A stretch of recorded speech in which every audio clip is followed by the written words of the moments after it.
Mohammed Ahmed has always identified himself as a Sudanese from the Busheiri tribe, which comes from the border area.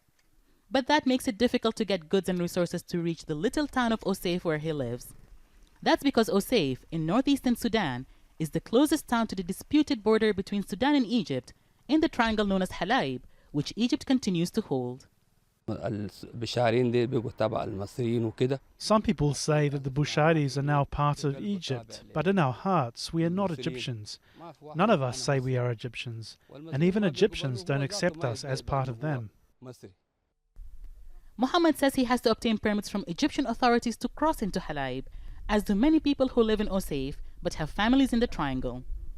The dispute over Halayeb, a region rich in oil and minerals, started when Sudan gained independence in 1956 and borders were drawn up. Over the past few years, the dispute has escalated, with Sudan accusing Egypt of harassing its citizens when they cross into the region and executing dozens of them in the past 12 months alone.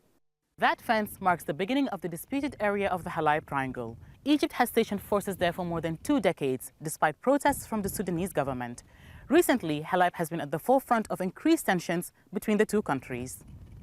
Tensions exacerbated by Sudan's support for Ethiopia's plans to build a hydroelectric dam, which will reduce the amount of water reaching Egypt. Sudan has repeatedly complained to the UN Security Council over Halayeb and wants the dispute solved through arbitration. Egypt has failed to respond. In protest, Sudan recalled its ambassador to Egypt earlier this month. They're treating our people there inhumanely. There's killings and torture.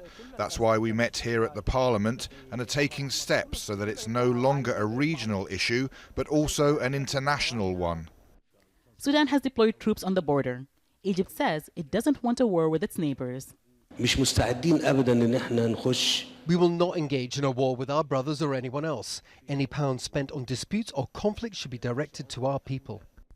For those living in Osseif, it's not the military escalation they're worried about, but the relatives they have living in the triangle who have lost their land to Egypt and may lose their identity too. Hiba, Al Jazeera, from the Sudan-Egyptian border.